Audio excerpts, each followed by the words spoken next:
Imagine waking up after 3,700 years, not to a futuristic utopia, but to a world where humanity is literally rock-solid statues, and nature has reclaimed everything. Sounds like a bad dream, right? Well, not for Senku Ishigami, the perpetually hyped-up, science-obsessed protagonist. In a flash of mysterious green light, everyone on Earth has turned into stone. Fast forward millennia, and a certain spiky-haired genius, Senku, busts out of his stony prison, declaring humanity isn't going down that easily. His grand plan is to rebuild civilization from scratch, using the sheer, unadulterated power of science. One ridiculously ambitious invention at a time. Now, I know that the new season is out, but a little recap never hurt anyone, so I'm gonna try and cover each episode, keeping it short and crisp. Ready? Let's begin.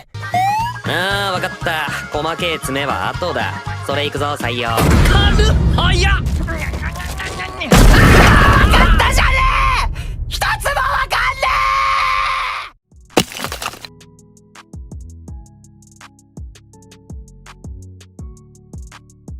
Our story kicks off with Taiju Oki, a lovable oaf, finally about to confess his feelings to Yuzuriha. But just as he opens his mouth, a blinding green light zaps every human on Earth into stone. Talk about bad timing. Fast forward 3,700 years, and our boy Senku Ishigami, the science wizard, busts out of his petrification, having meticulously counted every single second of his stony slumber. He's got one goal: rebuild civilization from scratch, because humanity isn't going down that easily. Senku and Taiju, who also revived, thankfully, with his ridiculously loud voice, are on a mission to unstone Yuzuriha. Taiju, being Taiju, is super worried that she'll be naked when she revives, so he wants to carry her back to camp first, a truly pressing concern for the apocalypse. They run into some hungry lions, so they revive Tsukasa Shishio, the strongest high school martial artist, who promptly punches a lion. Senku's immediately wary of this muscle-bound dude, sensing a clash of ideals. Oops, Taiju accidentally blabs about their precious revival fluid to Tsukasa, who then reveals his dark plan to murder petrified adults, believing the old world was tainted, and create a pure world based on strength. This leads to a frantic race against time for Senku and Taiju to receive Yuzuriha before Tsukasa returns and tries to stop them, or worse, smash her. Senku, Taiju, and Yuzuriha successfully whip up some gunpowder because science, which naturally explodes with a bang. This blast triggers answering smoke signals in the distance, and Senku realizes that Tsukasa is closing in, forcing him to decide whether to communicate with the other signal starters or focus on defending their tiny scientific outpost.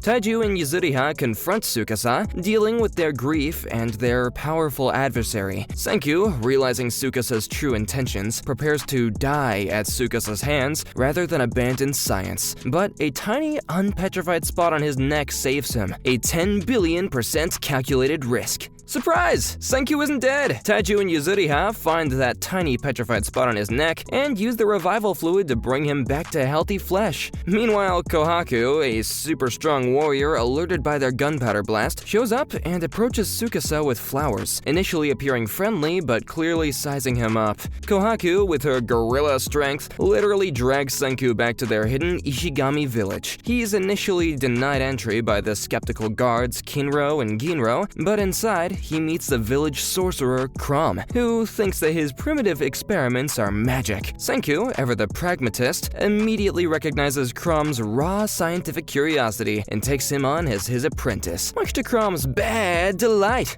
Senku lays out his grand plan to make penicillin to save Ruri, the village princess who's super sick. This involves gathering tons of materials like magnets and iron sand, struggling to get their furnace hot enough, a truly monumental task in the stone world, highlighting how much work goes into even basic science. Senku bribes the villagers with the ultimate scientific delicacy, ramen. Suddenly, a smooth-talking mentalist named Gen Asagiri appears, claiming to be alone since unpetrifying. But given his suspiciously well-dressed appearance, Senku is immediately suspicious. Is he a spy for Tsukasa? Spoiler, yes, but he's a fun spy who eventually switches sides for Cola. Magma, a village thug who wants to take over, attacks Gen, mistaking him for Senku. Kohaku reveals Magma's past attempt to win the yearly tournament to marry Ruri and then ditch her. The gang has to stop Magma's rampage, especially since Kohaku is forbidden from participating in the rescheduled tournament, making things extra tricky. Senku focuses on making glass for the antibiotics with Crumb, Kohaku, and Suika, but they utterly fail at first. Crumb has a better idea and brings in Kasaki, an elderly craftsman who's initially tied up as a prisoner but quickly gets ridiculously buff when he's excited about building. They also discover the secret behind Suika's melon rind. She's nearsighted.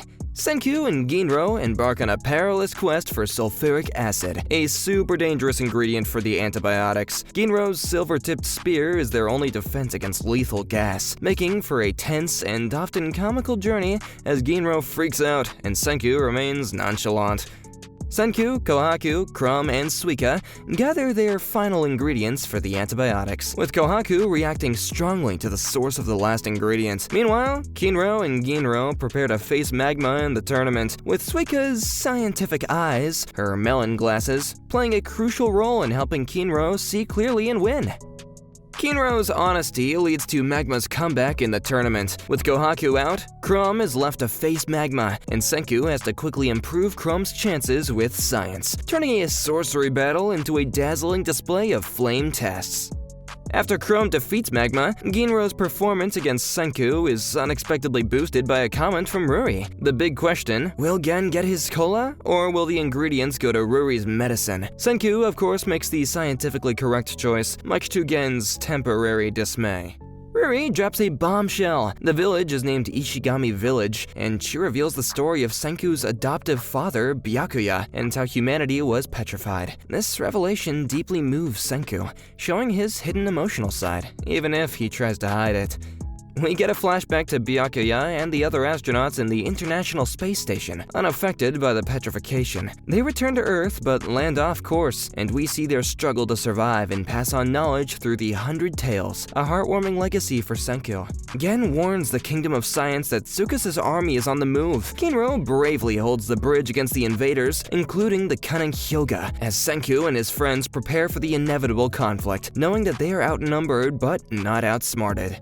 A flashback shows Tsukasa unstoning Hyoga, who was initially mocked by other followers. Tsukasa has built a large following. During a battle, Homura sets fire to the village as a diversion, forcing villagers towards Tsukasa's forces, pushing Senku to find a way to save them with science, not brute force. Senku explains his smartphone plans to Kohaku, Gen, and Crumb, who are completely overwhelmed by the complexity. Senku's plan to make cotton candy while Homura reports to Hyoga raises questions about their priorities, but it's all part of his grand strategy to build a communication network in the stone world.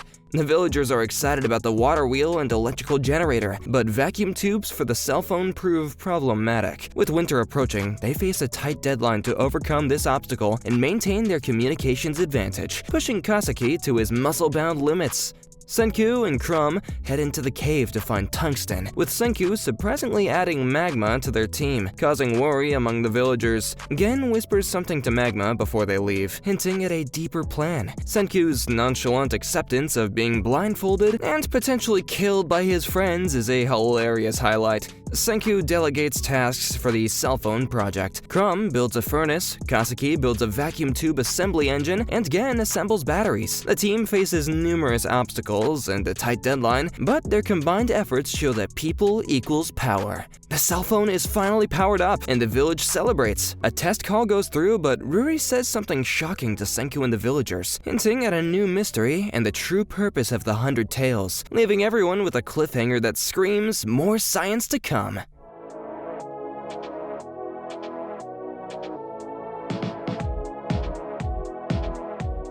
The stage is set for the ultimate conflict. Senku, ever the pragmatist, knows an army marches on its stomach, so his first order of business for the upcoming Stone Wars is to invent cup ramen, because even in a post-apocalyptic world, instant noodles are a strategic necessity. Meanwhile, Senku, Gen, and Crumb hatch a truly wild plan. They're going to use a record of pop idol Lillian Weinberg's voice to fool Tsukasa's soldiers, hoping to sow discord to make them think that help is coming from the old world. It's psychological warfare, Stone World style. The mission to set up the phone near the battlefield is on. Gen, Chrome, and Magma embark on this perilous journey. To distract Tsukasa's sharp-eyed scout Homura, they use sound bombs to create a blast. Kohaku, with her gorilla strength, gives chase to Homura, leading to a flashback of Homura's past as a gymnast, because even villains have backstories. Senku manages to temporarily capture Homura by blinding her with a flare, but she's a slippery one, and she escapes. Eventually, Homura is lured by a fake antenna, and finally recaptured by Kohaku. The phone is successfully installed at the graveyard, and Taiju and Yuzuriha, who've been spying in Tsukasa's camp, finally establish communication with Senku. It's a tearful reunion over the world's first Stone Age phone call.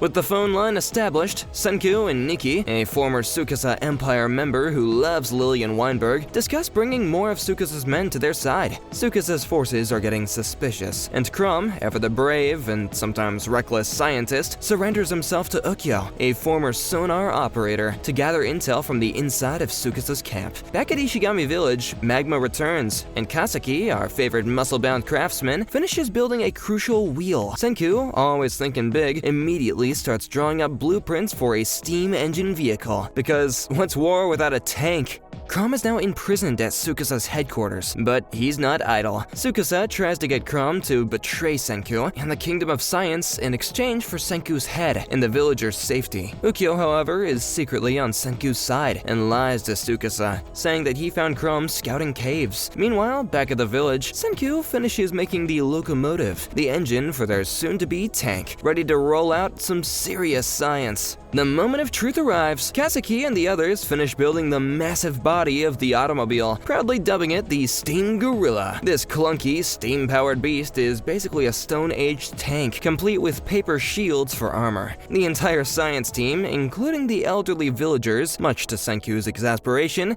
as he couldn't convince them to stay behind, embarks on a daring mission to rescue Chrome and march on Tsukasa's Miracle Cave. Chrome, meanwhile, attempts a daring escape from his prison, using his sweat to make sodium hydroxide to melt ropes, and even trying to make a hidden battery to blow up his bamboo gate. Talk about resourceful. Tsukasa, needing more muscle, revives Yo, a former police officer known for his strength and questionable past. Chrome, still imprisoned, continues his attempts to escape, using the need to use some open space for his business as an excuse to collect materials. He's constantly mulling over the need for a battery to power his escape, proving that even in a stone cell, a scientist's mind never stops churning. The Steam Gorilla rolls into action, and Senku decides to use the mighty vehicle to capture the Miracle Cave, Tsukasa's stronghold. Using Lillian's recording, Senku manages to gain the trust of even more of Tsukasa's men, turning them to the side of science. Ukyo, the sharp-eared spy, reveals that he saw Yuzuriha's secret mission. She's been meticulously reassembling the fragments of human statues that Tsukasa destroyed, proving Senku's commitment to reviving everyone. Ukyo dictates his term for cooperation: no death, to which Senku agrees because a bloodless victory is always the goal, even if it's a loud one. The frontal assault begins. Kohaku and the others charge forward, but Tsukasa's forces are prepared, and the Steam Gorilla falls prey to anti-steam vehicle traps. But Senku's got more tricks up his sleeve. Magma and Chrome unleash their new weapon, the Sonic Cannon, immobilizing multiple soldiers of the Tsukasa Empire with sound waves, a truly unique way to win a fight. Nikki and Ukyo work together to stop Minami from warning Tsukasa, ensuring their element of surprise.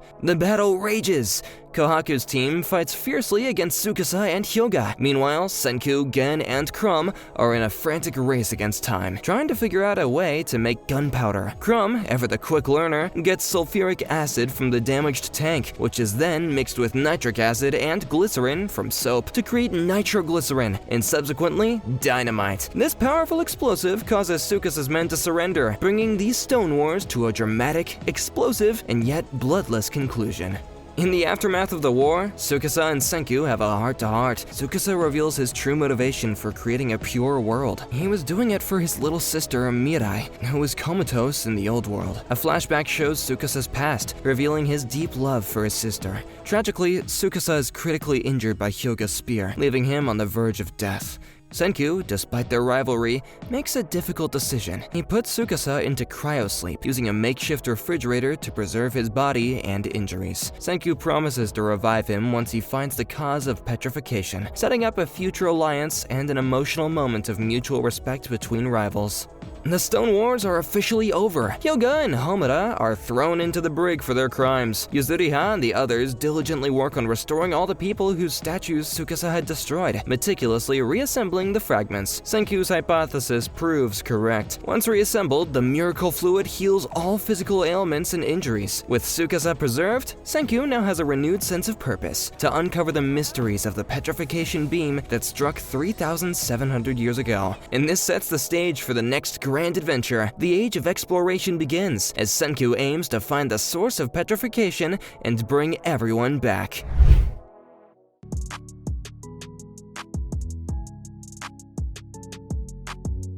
Senku realizes that to explore the world and find sweet corn oil for fuel, they need to go across the ocean. Problem: not one in the village knows how to sail. Solution: unpetrify the most extra person alive, Ryusui Nanami, a rich kid with the yacht energy and pirate vibes. Give me bread, give me ships, give me capitalism. Basically, Ryusui's first words. Ryusui enters like he owns the stone world, and he kinda acts like he does. But the guy's got serious skills. He instantly takes charge of building a proper ship, making demands like a cruise ship designer with ADHD. Also, he attempts to buy people in a world where money holds no value. Respect the hustle. Yep, Senku and Ryusui literally reinvent money. They create Drago coins, and suddenly the Stone Age has capitalism. Now everyone is working like it's a full-blown startup. Science? Check. Labor? Check. Capitalism? Oh, it's alive and kicking. Ryusui throws a tantrum because the food is too primitive, so Senku's like, fine, I'll just reinvent bread in the Stone Age. Cue a beautiful montage of flour experiments and carbs being born again. Enter Francois, the most elegant, super talented butler slash chef slash manager slash angel on Earth. Francois is calm, collected, and immediately becomes the Gordon Ramsay of the Stone World, whipping up gourmet dishes from literal grass and rocks. Finally, the crew unveils the Perseus, their brand new, ultra-cool, science-powered ship. Ryusui steps aboard like Captain Jack Sparrow meets Tony Stark, ready to conquer the seas. And they're not just sailing for fun. This ship is the first step to reaching the treasure island of petroleum.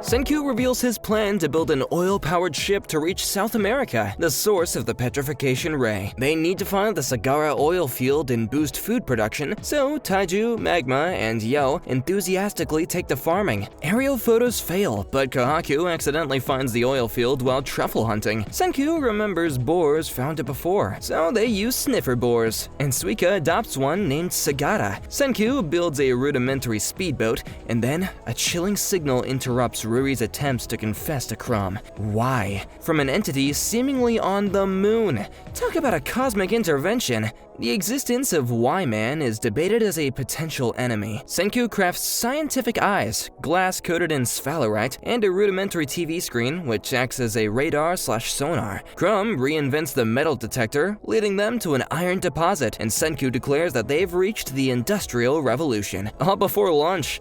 The magnificent Perseus, an oil-powered ship, is finally built with Kazuki's incredible craftsmanship after almost a year of work. The crew is finalized, including Hyoga and Homura in the brig. Ginro fakes bravery and is hauled aboard, joining the crew, adding his usual brand of cowardice and comedy. Senku reveals the Soyuz rocket holds the key to mass-producing revival fluid, platinum. They meet Soyuz, a villager named after the rocket, who is a descendant of the astronauts. Senku also extracts scopolamine from the devil's trumpet flower to combat seasickness, because even scientists get queasy on the high seas. Disaster strikes. The crew gets petrified, save for Suika, whom Ryusui saved by throwing her overboard. Senku, with a few unpetrified allies like Taiju and Soyuz, must outsmart the cunning Ibara and the powerful Muz to reclaim the Medusa. They spot Amaryllis, who reveals that she's engaged to a mysterious master who uses petrification, and Senku incapacitates a mob with chloracetone, tear gas, because sometimes a good cry is all you need to win a fight.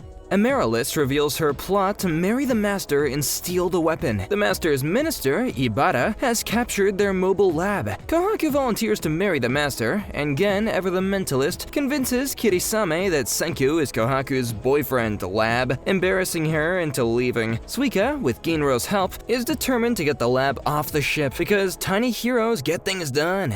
Ginro helps Suika tip the lab overboard and reunite with Senku. Senku creates the smell of dung to deter guards by combining sulfur with amine from rotten shellfish and skitol from jasmine, because nothing says stay away like a good old stink bomb. Senku then makes shampoo, conditioner, makeup, lipstick, and perfume to transform Kohaku into a cute beauty for her infiltration. And Amaryllis disguises Ginro as a cute girl, leading to some truly hilarious transformations.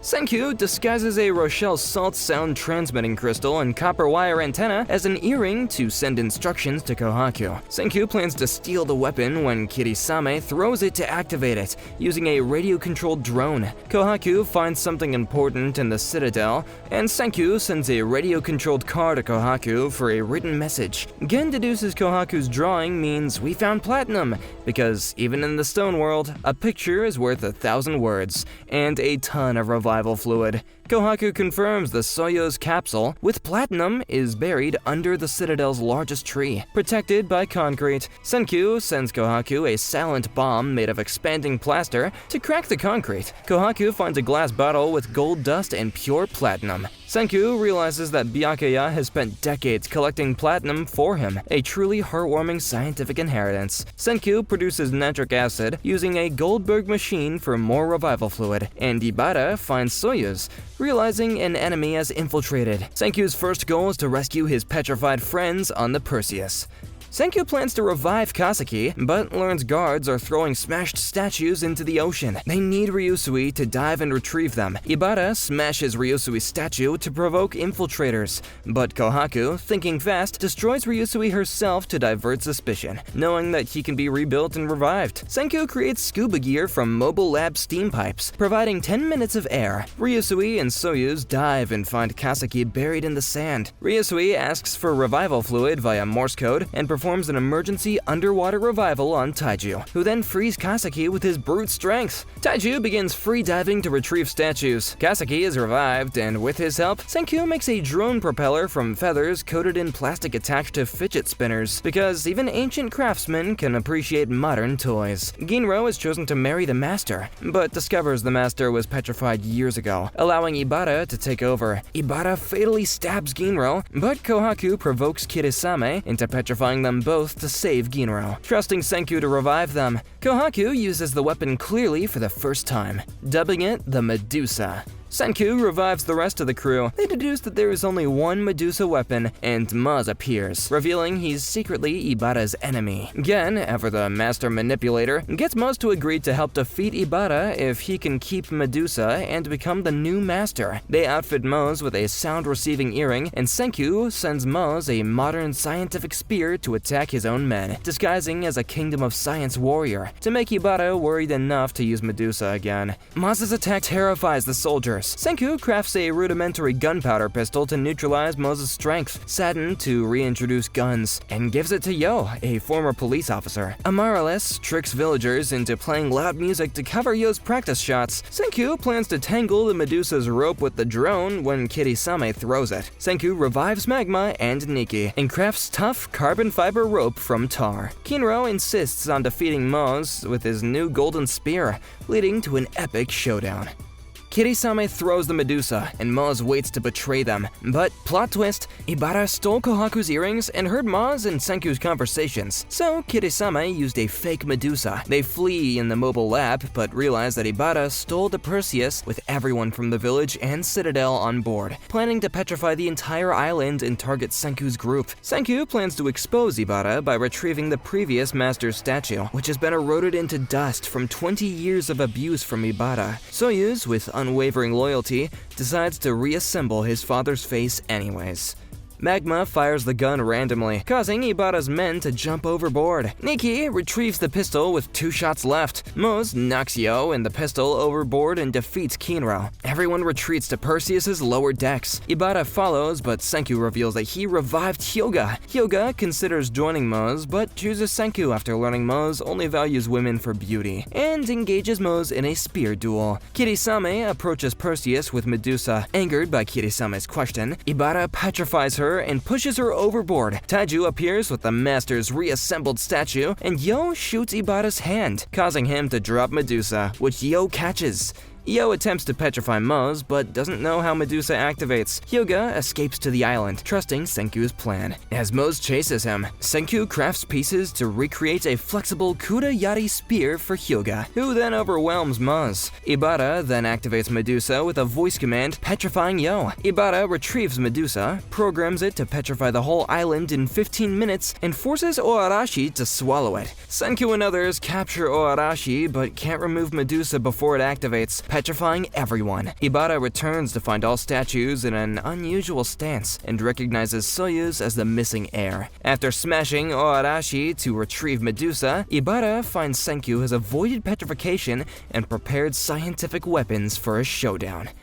Everyone lined up so that Senku could calculate the green light's speed, 10 meters per second. Senku tossed a jar of revival fluid to fall on him 2 seconds after petrification, reviving him instantly. Talk about precision timing. He runs Ibara over with the mobile lab and grabs Medusa, but Ibara's primitive body armor protects him. Ibara wounds Senku's arm and takes back Medusa. Senku runs while Ibara throws Medusa with a 5-second timer. Ibara is unaware that Senku revived Ryusui, who enacts their plan to steal Medusa with the drone. Ryusui sacrifices himself to save Senku and is petrified again. Ibara grabs Medusa, unaware that Ryusui attached a transmitter earring to it. With a voice command via mobile telephone, Medusa activates and petrifies Ibara. Senku thinks that he's alone again, but then Ruri calls, reminding him that he's not truly alone. Senku revives Chrome to help make the revival fluid. Senku revives the rest of the crew, including Kirisame, whose fatal stab wounds are healed. They revive and befriend Oarashi and Ibara's soldiers. Senku repairs the telephone, but Y-Man interrupts his call to Ruri and attempts to voice command Medusa to activate a planet-wide blast. Y-Man speaks in Senku's voice, confirmed by Ukyo as computer-generated. They revive the extra statue that Taija retrieved, which has a Medusa tattoo. Matsukaze, petrified hundreds of years ago, reveals that he and his village were petrified by dozens of Medusas falling from the sky. Senku repurposes the old sonic cannon into a parabolic antenna to track Y-Man's signal, confirming that Y-Man is on the moon. Senku decides his next goal is to reinvent spaceflight, because the sky is not the limit when you are 10 billion% science. Senku plans to collect skilled people and materials worldwide. Soyuz decides to stay and is accepted as the new master, becoming an ally of the Kingdom of Science. Gen provides the modern pleasures like cotton candy, ramen, and sushi to cement friendship, because nothing says alliance like good food. Kirisame and Matsukaze agree to accompany Senku. Matsukaze swears loyalty to Ginro, who has assembled his former master. Senku reinvents fireworks, Byakuya's favorite, realizing Byakuya paved the way for his survival and space journey. Senku reveals Medusa's power supply is running out, but he has enough to petrify and revive Tsukasa, healing him. Tsukasa accepts Senku's goal of reaching the moon. Everyone recreates petrification scars with paint, vowing not to remove them until Y-Man is defeated. Yuzuriha and Kasaki craft a massive globe, showing countries to visit for materials. Senku plans to revive many people globally to support his space program. Ukyo reminds them of Dunbar's number, the group function limit of 150 people to prevent conflict. Senku decides to risk it and plots a course east across the Pacific Ocean to the United States for sweet corn, for food, and corn-based alcohol for revival fluid. Senku and his crew set sail for America, ready for their next grand scientific adventure. And there you have it! From the terrifying silence of petrification to the booming triumph of scientific ingenuity, Dr. Stone has taken us on a wild 10 billion% exhilarating ride. We've seen a genius in a lab coat bring back literally everything, from ramen to rockets, all while dodging muscle-bound strongmen and cunning mentalists. If you enjoyed this video, please give it a like and subscribe to the channel. Comment down below if you'd like me to recap any other anime. Thank you for joining me today. Until next time.